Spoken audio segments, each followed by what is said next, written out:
Hi, this is Colette from edibleRed, and you are watching Toasted.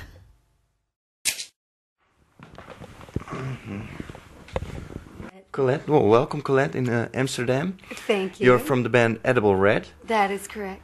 What kind of band is it exactly? edibleRed, it's a rock band. A lot of different influences. There's a little bit of jazz, a little bit of blues, a little bit of funk, but overall we're rock. So we're just a rock band with a bunch of different influences. Yeah. Where is the band? The band actually went home to the States. We were on a 10-day tour of different parts of Holland, and they couldn't stay the entire time, so I decided to book a couple of acoustic shows, and because I don't want to leave Holland, so I was like, well, maybe you guys got to go home, but I'm staying here for a little bit. So they just flew back home a couple days ago, and I'm representing. Yeah. What shows did you do here? Wow, we were at Bourbon Street. We did 5 sets over there. Today I'm playing at a place called Skek, Fantagio. We were at the cul-de-sac in Tilburg, Theater Bora, and I hope I'm saying this right, Amersfoort? Amersfoort. Amersfoort. I've been butchering a lot of the pronunciations of many of the places we're playing at. Okay. But and we did Radio 5, which was a lot of fun, in Amsterdam FM. It's kind of a blur because we've been doing something every day for the past 10 days, so it feels like it was like a year ago that we got here. How was the crowd's response? The crowd's response was amazing. It was really great. Everything from, Bourbon Street, where it was packed with like a couple hundred people, to the more intimate shows, the response was just incredible. Yeah. Yeah. And was it filled? Because I can imagine people don't know edibleRed. Some of the shows were, yeah. There were a couple shows that were a little more intimate, and, all around was just a great experience. But overall, between all the combined shows, we've played for a lot of new people that didn't know us as of now. Now they do. Yeah. So, So did you also sell your CD on the spot? Yeah, we sold the CDs and the T-shirts, which really helps out a lot. Did it go well? It went really well. Yeah. That's a good sign. Yeah, it was very. We were also here in November. We did a shorter tour, and that was really amazing. So we had people that remembered us from last time that came back. So it was really nice to see people coming back for us. What do you like about Holland so much? Wow. I think the thing I like the most about Holland is the people. They're just really amazing. For instance, I was lost on the way here. I couldn't, we get lost very easily in Holland. And I kept asking people directions, and this old lady was like, come on, and she invites me in her car, and she drove me here. Wow. Which, in the States, that wouldn't happen. Well, maybe someone might offer their car, but you wouldn't get in, But for some reason, I just knew it was okay. And the people out here have just been incredibly generous. The club owners picking me up at the airport. People found places for us to stay. Just a lot of generosity. And I love my country. I love the United States. I do think that maybe we could take a cue from you guys in that department. Like, I just think the people in Holland are just unbelievable and incredible.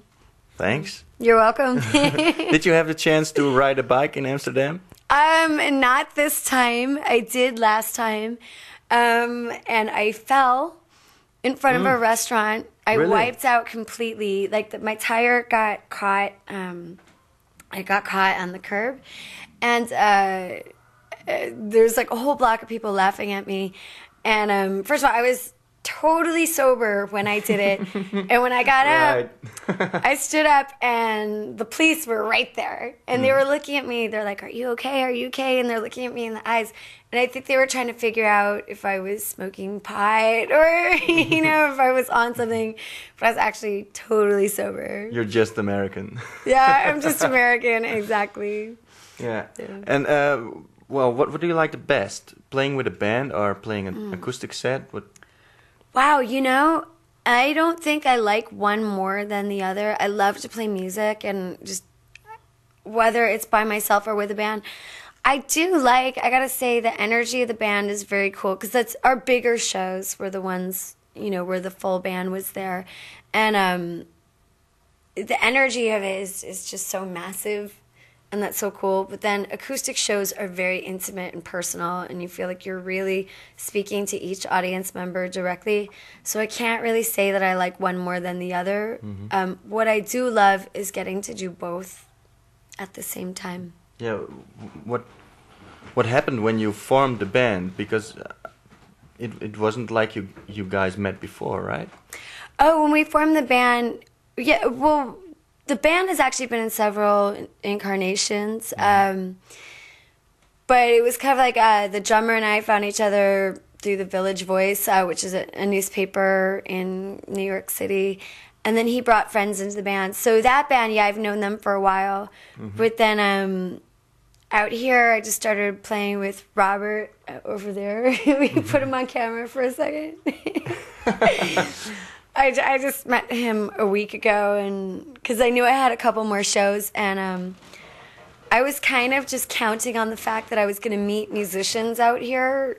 And, you know, I was just kind of going with the flow. So, you know, there's kind of been like two versions of the band now, like the US version and the Europe version, which is cool. Well, you have to be daring for that, to do that, to book a show and then, well, I'll just meet a guitar player on the way, and if not... I find that when you're confident that it's going to happen, it always happens. Sometimes you just got to put your faith in things. And I've found that pretty much 100% of the time that when you believe it will happen, it will happen. And it did. Yeah. And the American version of your band, well, they're quite familiar in the music scene, right? Oh, yeah, very familiar. They've been around. Yeah, we have one of our guys, Dave Eggar. He's played with Evanescence, Bon Jovi. He's played with Who. His resume, Puff Daddy, or I think he's Diddy now. Diddy. Yeah, I believe so. Yeah. He's on Coldplay's new record. Yeah, it's a very experienced band. Isn't it hard to play with them, to book a tour with them? Yes, it is. That's why we have the Europe version and the American version. It's definitely keeping edibleRed together has always been challenging, because we do have players that play with so many people, but we've always found a way to make it work. Yeah. But why do they play with you if they can play with Coldplay or? Because whatever. edibleRed rocks. If edibleRed didn't rock, they wouldn't be playing in edibleRed. So, and I truly feel that edibleRed is going to be at that level. Yeah. Eventually, yeah, we're on our way. Yeah. Where do you see it going? I see us touring Europe more. We've started just getting on bigger shows. Our first video was on MTV Latino, so it was like 40 million people saw it for like a week. We're starting to get some play on some of the bigger radio stations in the U.S., and we're getting on some TV shows and stuff. So I think it's going to keep going in that direction. So first America and then Europe, maybe? Yeah, well, what I'm trying to do is I'm trying to get this started, so... Yeah. You know, hopefully down the line it'll be much bigger. Keep the nest a little bit warm. Exactly. Yeah. Keep the nest warm, yes.